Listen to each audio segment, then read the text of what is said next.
राष्ट्रवादी Congress party के प्रमुख शरद पवार ने गुरुवार को कहा कि 23 जून को बिहार के मुख्यमंत्री नीतीश कुमार द्वारा भारतीय जनता पार्टी के विरोधी दलों की बुलाई गई बैठक में वह हिस्सा लेंगे। पवार ने यहां पत्रकारों से कहा कि इस बैठक के लिए उनके पास बुधवार को नीतीश कुमार ने फोन किया था। एनसीपी प्रमुख ने कहा कि उन्होंने देश के प्रमुख विपक्षी नेताओं को इस बैठक के लिए बुलाया है और मैं भी जाऊंगा। उन्होंने इस बैठक के लिए निमंत्रण दिया है क्योंकि राष्ट्रीय मुद्दों पर साथ मिलकर काम करने की जरूरत है और इस मकसद में साथ देना हमारी जिम्मेदारी है। इन नेताओं ने कहा था कि देश में अघोषित आपातकाल जैसी स्थिति है तथा देश को भाजपा से मुक्त कराना समान विचारधारा वाले दलों की शीर्ष प्राथमिकता है। पाकिस्तान की ओर से लगातार मादक पदार्थ बेचने की नापाक हरकतें की जा रही है। पंजाब के राज्यपाल बनवारी लाल पुरोहित ने पाकिस्तान पर भारत में मादक पदार्थ बेचने का आरोप लगाते हुए बृहस्पतिवार को कहा कि पड़ोसी देश को सबक सिखाने के लिए उस पर सर्जिकल स्ट्राइक की जानी चाहिए, तभी पड़ोसी देश सुधारेंगे। पुरोहित ने नशीली पदार्थ को जब्ती और सीमा पार से मादक पदार्थ बेचने के लिए इस्तेमाल किए जा रहे ड्रोन की समस्या से निपटने के मुद्दे पर पंजाब सरकार की प्रशंसा भी की है। हाल के दिनों में सीमा पार से आए कई ड्रोन बीएसएफ ने मार गिराए हैं। हालांकि उन्होंने यह भी कहा कि अगर राज्य सरकार संविधान के दायरे से बाहर जाएगी तो वह इसे रेखांकित करेंगे और चाहे वे खुश हो या नाराज हो, मुझे इसकी परवाह नहीं है। जीजीएसपीयू ईस्ट दिल्ली कैंपस उद्घाटन के दौरान सीएम अरविंद केजरीवाल के भाषण के दौरान बीजेपी समर्थकों द्वारा मोदी मोदी और जय श्री राम के नारे लगाने के बाद से बीजेपी और आप नेताओं के बीच राजनीति चरम पर पहुंच गया है।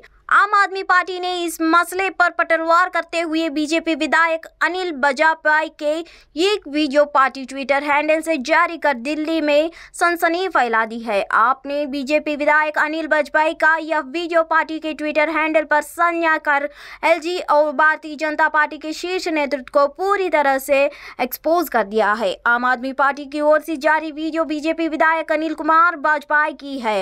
वीडियो में बीजेपी विधायक अनिल बाजपेयी सीएम अरविंद केजरीवाल और दिल्ली के पूर्व शिक्षा मंत्री मनीष सिसोदिया की तारीफ करते नजर आ रहे हैं। ऐसा कर उन्होंने एलजी विनय सक्सेना और केंद्र सरकार को पूरी तरह से एक्सपोज कर दिया है। औरंगाबाद में शिवसेना की पहली शाखा की 38वीं वर्षगांठ मनाई जा रही है। आज से 38 साल पहले दिवंगत बाला साहेब ठाकरे के नेतृत्व में शिवसेना मराठवाड़ा में दाखिल हुई थी। इस मौके पर आयोजित बैठक में ठाकरे गुट के सांसद संजय राउत शामिल हुए।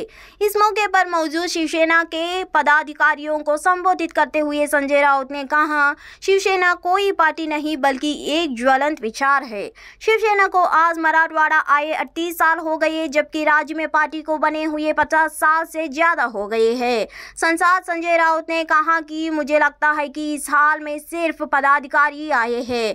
प्रत्येक पदाधिकारी 10 शिवसैनिकों को नहीं लाए। आप सभी को सोचना चाहिए कि शिव सैनिक क्यों नहीं आए। आत्मनिरीक्षण किया जाए कि शिव सैनिक क्यों नहीं आए। हमारे पास पार्टी शिवसेना का नाम और धनुष बाण का प्रतीक नहीं है, लेकिन हमें याद रखना चाहिए कि हम लड़ रहे हैं और संघर्ष कर रहे हैं। पंजाब में मुख्यमंत्री भगवंत मान और कांग्रेस नेता नवजोत सिंह सिद्धू के बीच 2 शादियों को लेकर शुरू हुआ ट्विटर वार लगातार बढ़ता जा रहा है। अब इसमें सिद्धू की पत्नी भी खुद पड़ी है। डॉक्टर नवजोत को ने शुक्रवार को सीएम मान पर तांज कसते हुए लगातार 3 ट्वीट किए, जिसने पंजाब की राजनीति में भूचाल ला गया। नवजोत कौर ने ट्वीट में लिखा, आज मैं आपके खजाने के छिपे हुए ये रहस्य पर से पर्दा उठाती हूँ। आपको पता होना चाहिए कि जिस सम्माननीय कुर्सी पर आप बैठे हैं वह आपके बड़े भाई नवजोत सिद्धू ने आपको उपहार में दी है।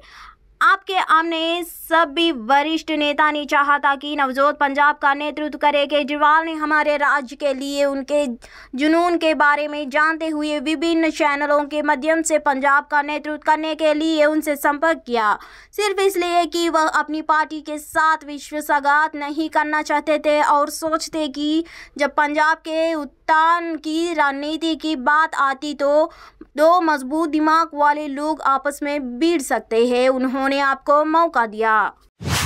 कांग्रेस ने विदेश मंत्री एस जयशंकर द्वारा राहुल गांधी की आलोचना किए जाने के बाद उन पर पलटवार करते हुए बृहस्पतिवार को कहा कि जिन्होंने जयशंकर को मंत्री पद दिया वही देश की राजनीति को सबसे पहले विदेशी धरती पर ले गए। पार्टी महासचिव जयराम रमेश ने यह भी कहा कि जयशंकर इस बात को जानते हैं लेकिन इस बात को स्वीकार नहीं कर सकते। उल्लेखनीय है कि विदेश मंत्री जयशंकर ने राहुल गांधी को आड़े हाथों लेते हुए बृहस्पतिवार को कहा कि कांग्रेस नेता को विदेश में भारत की आलोचना करने की आदत है लेकिन अपने आंतरिक मामलों को दुनिया के सामने उठाना देश के हित में नहीं है। नरेंद्र मोदी सरकार को लेकर कांग्रेस नेता द्वारा अमेरिका में दिए गए बयान के बारे में पूछे जाने पर जयशंकर ने संवाददाताओं से कहा कि उन्हें इस बात को लेकर कोई समस्या नहीं है कि भारत के भीतर क्या कहा जाता है लेकिन आंतरिक मुद्दों को विदेशों में उठाना उचित नहीं है। जयशंकर के बयान का हवाला देते हुए रमेश ने ट्वीट किया, जिन्होंने राष्ट्रीय राजनीति को देश से बाहर ले जाने की परंपरा शुरू की वह कोई और नहीं बल्कि वह ही जिन्होंने आपको मंत्री पद सौंपा। डॉक्टर जयशंकर आप जानते हैं लेकिन इसे स्वीकार नहीं करते। अमेरिका के पूर्व राष्ट्रपति डोनाल्ड ट्रंप ने गुरुवार को कहा कि उन्हें गोपनीय दस्तावेजों रखने के मामले में आरोपित किया गया है। ये एक ऐसा मामला जो डोनाल्ड ट्रंप को संघीय अपराध आरोपों का सामना करने वाले पहले अमेरिकी राष्ट्रपति बन जाएंगे। हालांकि डोनाल्ड ट्रंप के खिलाफ सिर्फ यही एक कानूनी मामला नहीं है जो उनके व्हाइट हाउस में वापसी के सपने को तोड़ सकता है। ट्रंप पर मार्च में न्यूयॉर्क राज्य में एक मामले में पहले से ही आरोप लगाया गया है कि उन्होंने एक पोर्न स्टार चुप रहने के लिए गुपचुप तरीके से पैसे का भुगतान किया गया था। वही एक अन्य मामले में भी उलझे हुए हैं जिसकी जांच चल रही है।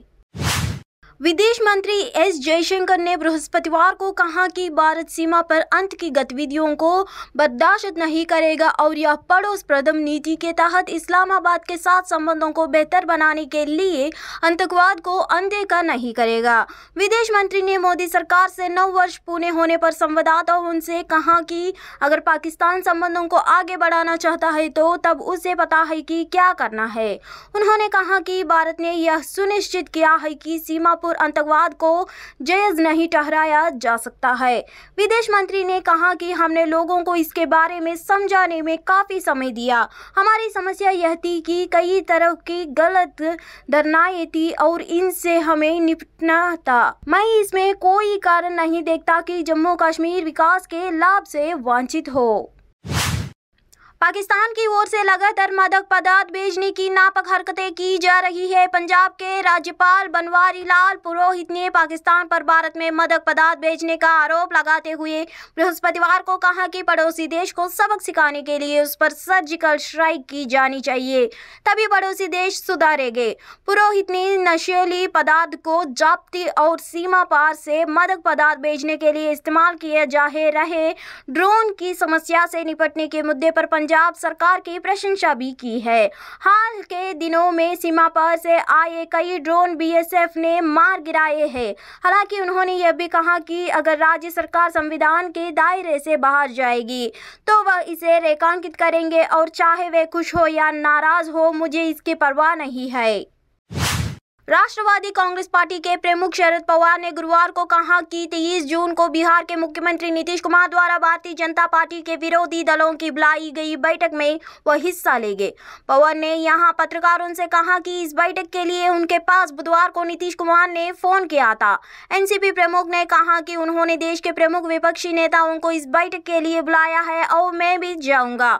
उन्होंने इस बैठक के लिए निमंत्रण दिया है कि क्योंकि राष्ट्रीय मुद्दों पर साथ मिलकर काम करने की जरूरत है और इस मकसद में साथ देना हमारी जिम्मेदारी है। इन नेताओं ने कहा था कि देश में अघोषित आपातकाल जैसी स्थिति है तथा देश को भाजपा से मुक्त कराना समान विचारधारा वाले दलों की शीर्ष प्राथमिकता है।